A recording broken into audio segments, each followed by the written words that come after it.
नमस्कार बच्चों, हिंदी की क्लास में आपका स्वागत है बेटा। कल हमने आपको सूरदास जी का छठा पद पढ़ाया था। आज हम आपको सूरदास जी का 7वां पद पढ़ाएंगे। तो देखिए, आज पहले हम आपको संदर्भ बताते हैं कि ये पद्यांश जो है कहाँ से लिया गया है। तो बेटा, प्रस्तुत पद्यांश हमारी पाठ्य पुस्तक हिंदी के काव्यखंड के पद से लिया गया है और इसके रचयिता या कवि सूरदास जी हैं। यह हुआ हमारा संदर्भ। अब हम आपको प्रसंग बता रहे हैं कि इसमें किस समय का वर्णन है। तो इसमें उस समय का वर्णन है जब श्री कृष्ण जो थे, कंस ने श्री कृष्ण को मथुरा बुलवा लिया था। तो इसी पद्यांश से संबंधित मैं आपसे 2 प्रश्न पूछूंगी। बेटा, अगर आपको याद हो तो सही है, नहीं तो फिर मैं आपको बताऊंगी। क्या बेटा आप जानते हैं कि श्री कृष्ण के एक मित्र तो थे सुदामा, और दूसरे मित्र कौन थे? चलिए हम आपको बताते हैं। दूसरे मित्र श्री कृष्ण के थे उद्धव जी थे। अच्छा बेटा, माखन से रोटी श्री कृष्ण को कौन बड़े प्रेम के साथ खिलाता था? इसका उत्तर है कि माखन से सजा सजा कर रोटी, दही से सजा सजा कर रोटी बड़े प्रेम के साथ माता यशोदा और नंद बाबा उन्हें खिलाते थे। अब बेटा, हम आते हैं प्रसंग पर। इसमें उस समय का वर्णन है कि जब श्री कृष्ण जी जो थे मथुरा चले गए थे और वहां पर उनके एक मित्र थे उद्धव।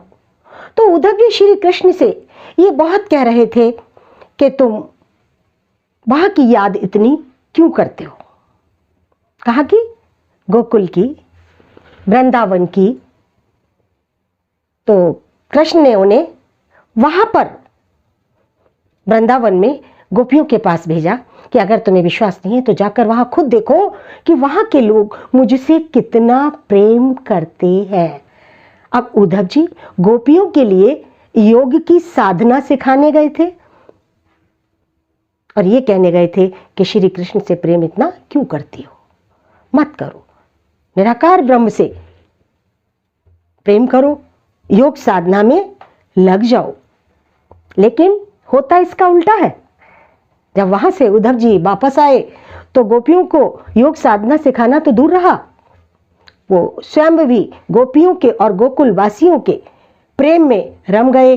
और आकर जब उन्होंने श्री कृष्ण को ब्रज की, वृंदावन की, गोकुल की, वहां के लोगों की सारी स्थिति बताई कि अरे कृष्ण, वहां के लोग तो तुम्हारी याद में बहुत दुखी हैं, तुम्हें बहुत याद करते हैं और तुमसे बहुत प्रेम करते हैं। जब उद्धव के मुख से ऐसा सुना तो कृष्ण भगवान बड़े व्याकुल हो गए और भाव विभोर हो गए और कहने लगे, अरे उद्धव, ये प्रसंग हुआ बेटा। अब मैं आपको इसके कठिन शब्दों के अर्थ बताऊंगी और व्याख्या, ये पूरा पद पढ़ूंगी। पहले पद पढ़ते हैं बेटा। उद्धव मोहि ब्रज बिसरत नाही, वृंदावन गोकुल वन उपवन सघन कुंज की छाही। प्रात समय माता जसुमति और नंद न देख सुख पावत,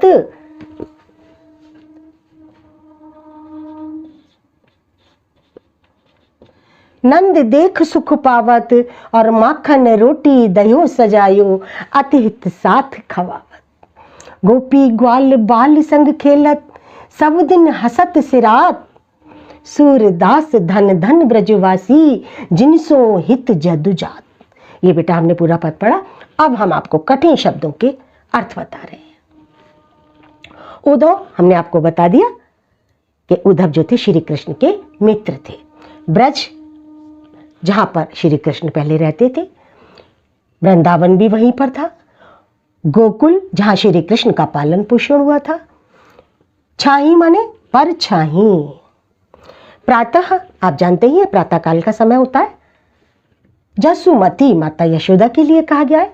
अरु माने और, नंद नंद बाबा, देखी देख कर, पावत माने पाते थे, दयो माने दही, सजायो माने सजाकर, हित माने प्रेम, खवावत माने खिलाते थे, सिरात माने बीत जाता था, सारा दिन हंसते खेलते बीत जाता था। सूरदास कवि का नाम है बेटा। धनी धनी माने धन्य है, धन्य है। ब्रजवासी, ब्रज के लोग जो ब्रज में निवास करते हैं उन्हें कहा गया है ब्रजवासी।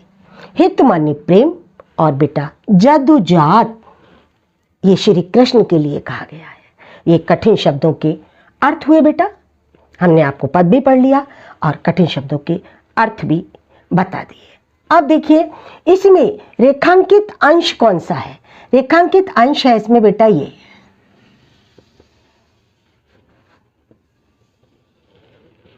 हुआ हमारा रेखांकित अंश। ये हम आपको बता चुके हैं कि रेखांकित अंश जो होता है उससे थोड़ी सी पहले की भी और थोड़ी सी आगे की भी व्याख्या या भावार्थ हमें बताना होता है। अब मैं आपको पूरे पद की और रेखांकित अंश की व्याख्या बताऊंगी। उधो मोहे ब्रज विसरत नहीं। अरे उधो, सूरदास जी कहते हैं कि श्री कृष्ण भगवान अपने मित्र उद्धव से कह रहे हैं कि अरे उद्धव मोहे ब्रज विसरत नहीं। मैं ब्रज को किसी भी तरह से भुला नहीं पाता। बहुत प्रयास करता हूँ, बहुत कोशिश करता हूँ कि ब्रज के वासियों को भूल जाऊं, लेकिन मैं नहीं भुला पाता। वृंदावन का, गोकुल के वन उपवन, घने घने कुंजों की छाया में जो हम गोपी ग्वालों के संग बैठते थे वह भी मुझे आज याद आता है। मैं उसको भी भुला नहीं पाता। प्रातः समय माता, जिसमें बहुत सुंदर वर्णन है बच्चों कि माता, अरे उद्धव प्रातः काल मुझे माता यशोदा और नंद बाबा जो देख देख कर सुख पाते थे, और मैं माता यशोदा को और नंद बाबा को देख देख कर जो सुख पाता था वह सुख मुझे आज याद आता है। माखन रोटी दयो सजायो अति हित साथ खवावत। अरे उद्धव, जो माता यशोदा मुझे मक्खन से रोटी, दही से रोटी सजा सजा कर बड़े प्रेम के साथ खिलाती थी, आज उद्धव वह मुझे सब याद आता है। गोपियाँ, ग्वाल बाल, उनके संग खेलते खेलते मेरा सारा दिन हंसते खेलते ऐसे ही बीत जाता था। वह दिन हमें आज भी याद आते हैं। कौन कह रहा है? कृष्ण भगवान उद्धव जो उनके मित्र थे उनसे कह रहे हैं। सूरदास धन धन ब्रजवासी। सूरदास जी कहते हैं अरे वे ब्रज के वासी, वे ब्रज में निवास करने वाले धन है, धन्य है। वह बहुत सौभाग्यशाली है जिनसे कि श्री कृष्ण को इतना प्रेम है और श्री कृष्ण जिनके लिए इतना हित चाहते हैं, जिनकी याद आज इतने दुखी मन से अपने हृदय से कर रहे हैं। तो बेटा ये आपका रेखांकित अंश की व्याख्या हो गई यहाँ तक की, और पूरे पद की भी व्याख्या हो गई। बेटा अगर आपको मेरी वीडियो पसंद आती है तो बेटे एक तो आपसे मेरा निवेदन है कि पूरी जो भी वीडियो आप देखें बेटा पूरी पढ़ें, जिससे कि आपको एक बार में ही समझ में आ जाए। और अगर पसंद आती हैं तो बेटा लाइक करें, अपने मित्रों को शेयर करें, और बेटा चैनल को सब्सक्राइब ज़रूर करें। चैनल को सब्सक्राइब करना ना भूलें बेटा। मैं पूरी कोशिश कर रही हूँ, मेरा पूरा प्रयास है कि मैं आपको अच्छे से अच्छा पढ़ाऊँ, लेकिन इसके लिए आपको मेरा भी सहयोग देना होगा। आप देखिए, आप ये पूरा आपका हो गया। तो बेटा आप जब तक इसके लिए पढ़ें, और फिर हम आपको इस पद पर आधारित जो प्रश्नोत्तर आपके बोर्ड में आते हैं, जिस तरीके के प्रश्न आते हैं वह प्रश्न हम आपको लिख कर देंगे और उनको समझाएंगे भी, प्रश्न उत्तर दोनों।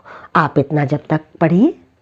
बेटे, हम आपको पद्यांश पर आधारित प्रश्न उत्तर समझा रहे थे, तो वह प्रश्न उत्तर हमने आपको लिख कर भी दिए हैं। ये 2 प्रश्न लिखे हैं, एक प्रश्न हम अभी आपको और लिखेंगे। देखिए बेटा, पहला प्रश्न हमारा जो है ये संदर्भ पर आधारित होता है। संदर्भ हमने आपको मौखिक भी बताया है और उसी से संबंधित जो प्रश्न आता है वह हम आपको लिख रहे हैं। पहला प्रश्न है, पद्यांश के शीर्षक या पाठ, कवि या रचयिता का नाम लिखिए। इन दोनों चीजों में से आपसे कुछ भी पूछा जा सकता है, चाहे पद्यांश का शीर्षक पूछ लिया जाए, चाहे पाठ पूछ लिया जाए। पाठ और शीर्षक बेटा एक ही बात होती है, कवि या रचयिता एक बात होती है। इसका उत्तर है बेटा, पद्यांश के शीर्षक का नाम पद व कवि का नाम सूरदासी है। कवि इसके सूरदासी है। ये हमारा पहला प्रश्न हो गया। अब दूसरा प्रश्न देखिए। प्रश्न नंबर 2 है, रेखांकित अंश की व्याख्या कीजिए। ये आता है आपको। आप किसी भी पंक्ति पर एक रेखा खींची जाती है, उसे कह देते हैं हम रेखांकित अंश। तो देखिए, इसमें रेखांकित अंश है, प्रात समय माता जसुमति अरु नंद देख सुख पावन। इस पर रेखा खींची हुई है। इसका उत्तर है, सूरदास जी कहते हैं कि श्री कृष्ण ने जब अपने मित्र उद्धव से ब्रजवासियों की दीन दशा और दुख भरी बातें सुनी तो वे ब्रजवासियों के ध्यान में खो गए और भाव विभोर हो गए और भाव विभोर होकर कहने लगे, अरे उद्धव, मैं ब्रजवासियों को बहुत भूलने का प्रयास करता हूँ, बहुत कोशिश करता हूँ, मगर ब्रज को भुला नहीं पाता। वृंदावन के वे वन, गोकुल के उपवन, वहाँ के घने घने कुंजों की छाया और माता यशोदा और नंद बाबा को देखकर मुझे जो सुख का अनुभव मिलता था और मुझे देखकर माता यशोदा को और नंद बाबा को जो सुख का अनुभव मिलता था, अरे उद्धव, वह सुख मुझे आज भी याद है और उस सुख को मैं आज भी नहीं भुला पाता और मुझे वहाँ की बहुत याद आती है। तो बेटे, ये आपका प्रश्न नंबर 2 हो गया, रेखांकित अंश की व्याख्या। अब ये 2 प्रश्न हो गए आपके। तीसरा प्रश्न हम आपको अभी लेकर प्रस्तुत होते हैं। हाँ बेटे, आपको 2 प्रश्न बता चुके थे। देखिए, तीसरा प्रश्न, ये प्रश्न हमारा आता है काव्यगत सौंदर्य पर आधारित। काव्यगत सौंदर्य मैंने आपको पूरा लिख दिया। इससे संबंधित कोई भी प्रश्न आ जाए तो आप उत्तर उसका इसी प्रकार देंगे। देखिए, तीसरा प्रश्न है, प्रस्तुत पद में छंद बताइए कि जो पद था हमारा, इसमें कौन सा छंद है। जिसका उत्तर है, प्रस्तुत पद में प्रयुक्त छंद जो है वो है बेटा गे पद।